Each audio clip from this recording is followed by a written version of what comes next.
Hey friends, the year is coming to a close and it's time to talk about how the year went. Like a lot of people, this time of year is a very busy and lots of things are going on, so I'm using this time that I'm going to be getting ready to talk about how it all went with you. If you recall, at the beginning of the year, I made 3 goals. The first one was to reach Belle B2. I have been working diligently on this with my Spanish lessons with Alfonso still throughout the year. I finished my first book in Spanish, which was The Alchemist, or El Alquimista. I also mentioned that I wanted to finish the verb tenses book, but I didn't quite make it that far. However, I did recently finish Duolingo, which is incredible, and I'm going to be making a video on that soon.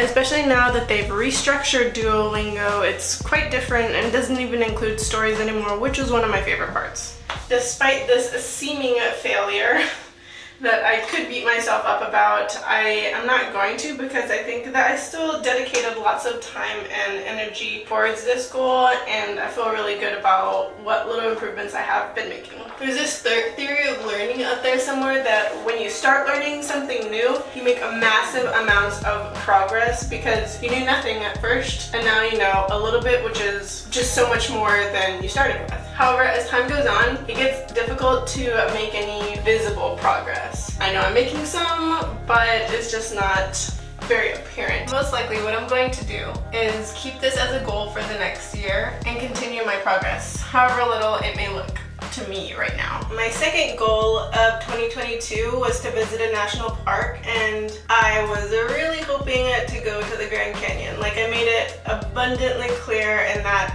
first goals video of this year, and if you've been following, you'll know that we did it. Austin and I went backpacking in Arizona at the end of October. I'm still talking about it. Most likely it will be one of my first videos in the next year. One man band here. Okay, here we go. This Grand Canyon trip has been a long time coming, and we finally made it to Arizona. We got to enjoy not only the Grand Canyon, but Sedona and the other national park, Saguaro National Park. The third thing, because I only had 3 goals, or main goals this year, was to take a cooking course and improve my cooking, which definitely didn't happen. I cooked some, I baked some, but I definitely didn't take a cooking course, and that's okay. I think part of the reason that it didn't happen is that I didn't have a very good way of keeping track of when I was cooking or reminding me to do it. I don't like saying that I don't have time for something, because it's all about prioritizing the time that you do have for things that you find important. I also had 3 bonus goals. One was to read 33 books. Did that. The second one was to travel internationally. I didn't do that, but I did get to visit my sister, and I got to visit my mom twice this year. They live across the country. I'm in Texas, my sister's in Oregon, in Portland, and my mom is in Santa Fe, New Mexico. So it's a trip when I go and visit them, because I usually stay for about 2 weeks. Also, when I went to Portland this year, my sister and I went to Olympic National Park, and it had been years since our childhood since we've been camping together, but it was a lot of fun to go, and we got to also visit Twilight's hometown, Forks. We are massive Twilight fans, or were once upon a time, and now it's just nostalgia for us. My third goal was to practice more self-care. Although I started strong at the beginning of the year, it didn't persist. I still took some time to do my nails, although they're looking not great right now. I'm doing them later today. I've adjusted my YouTube schedule to every other week, which has given me a lot more time to have a life and to spend quality time with my friends and family. As for self-care, like in the case of the cooking and how I didn't stay consistent, I think that there could be a better way to keep it top of mind and measurable.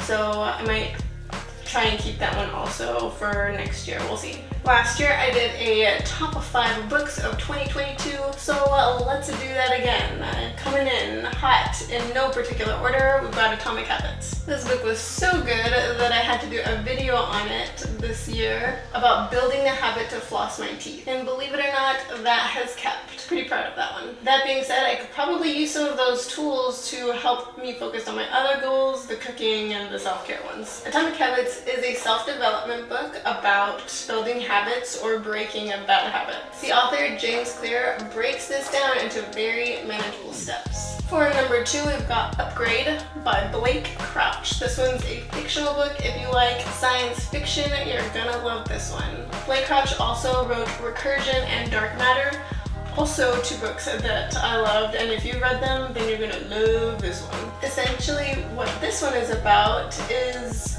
gene editing, like from the amount of time that you have to sleep to how long it takes you to read to athleticism, and it's fascinating. It's fiction, it's all fake, but if it were real. Number 3, we've got Rejection Proof. This one is non-fiction, and it's about a man's experience and experiment to be rejected for 100 days in a row. And what he does is he actively seeks rejection. Like he asks for a burger refill at a restaurant, which you're not gonna get, but he knew that going in, and so it was just a funny experiment. For each of the asks he was doing, he expected to get a no, but was happily surprised when it was a yes. I thought about doing something a little like this because I am also afraid of rejection, so maybe that's what I'm gonna do this next year too. That'll be fun. Number 4, we've got It Starts With Us by Colleen Hoover. This is actually the second book in a duology. The first one is called It Ends With Us. Trigger warning for almost everything. Emotional abuse, manipulation, which I guess is emotional abuse, physical abuse, childhood trauma. Definitely read trigger warnings before you read this book, or if you're interested. I found it so good because despite the main protagonist's upbringing, or maybe because of it, she was able to get herself out of a terrible situation. But yeah, she's very inspiring, and also she had supportive friends. Oh, the supportive friends, so good. Last on the list, we have Shudder by Ramona Emerson. I read this book very recently, and November was a Native American Heritage Month, so I selected this one because it has a Native American author. Although I'm not at all into true crime, this one was so good. This one was about a photographer that ever since she was a little girl, she's been able to see ghosts and talk to them. So now as an adult, a photographer for the police department, she can see more in crime scenes and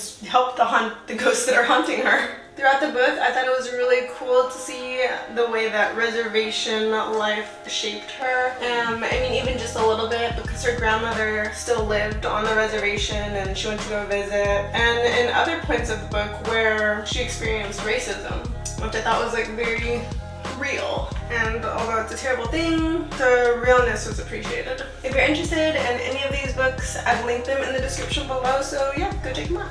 Despite the fact that I only accomplished technically 2 of my 3 goals this year, I went through my calendar and found out that lots of other stuff happened that I'm really proud of. Austin and I adopted a little puppy this year in the spring. Her name is Nezzy, short for Nezuko. Nezuko is one of the characters from an anime that we watched called Demon Slayer. Check it out. It's really, really good. I love its art. But also, our puppy is so dang cute and smart, and I'm so proud of her. I consistently dedicate time to her training, and she learns so quickly, and she's just so cute. I finished the Duolingo track, which is huge for me. If you know how long that Spanish track is, hundreds and hundreds of lessons, and I'll be talking about that in an upcoming video. I sold my old car, and I bought a new car, a Prius, which is the kind that I've been wanting for a long time, but I made a video about my experience doing that, and that itself was a lot of fun. I obtained my FAA Part 107 license to fly a drone legally for commercial use, which is really something because there's an actual exam in a testing facility and it's not easy. I spent the last 2 or more years going through a dental implant mess. I made a video about the initial experience.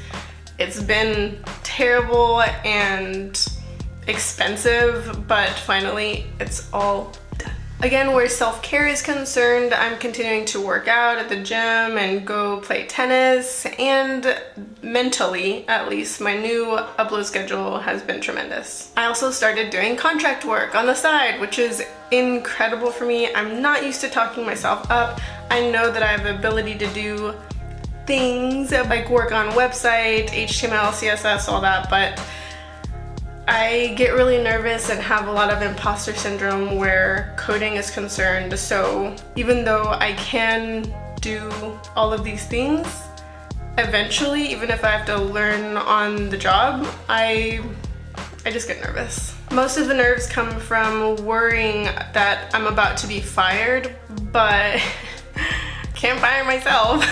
I could lose the contract, but I don't think I would. I think I'm very proud of the work that I do and I try very hard, so, and even if I did lose the contract, there are others. I also reached 500 subscribers this year, which is awesome. I know that it's been about 2.5 years and I don't really have a niche, if you haven't noticed. I talk about language a lot, there's some travel, there's some hiking, there's some learning, and juggling, omelet making, and cleaning my room, getting ready with me, reviewing how the year went, how I want it to go, just different goals. And I think that because I don't have a niche, I haven't been able to grow as fast as some other channels, but I'm really happy with what I'm doing. I really still enjoy the process. My least favorite part is probably being in front of the camera, like right now, but I really enjoy the editing process. I really enjoy the cinematography, the like moving of the camera. There's a lot of work involved and I'm really happy that I don't have to worry and focus about a niche yet, right? But essentially what all of these videos do is serve as a documentation and maybe some guidance so that you don't make the same mistakes that I have, or that you try something new that you normally wouldn't have, but you can try it better because you see that it also works for me. So thanks for watching, and thanks for liking this video, and thanks for subscribing. I'll see you next year. Bye.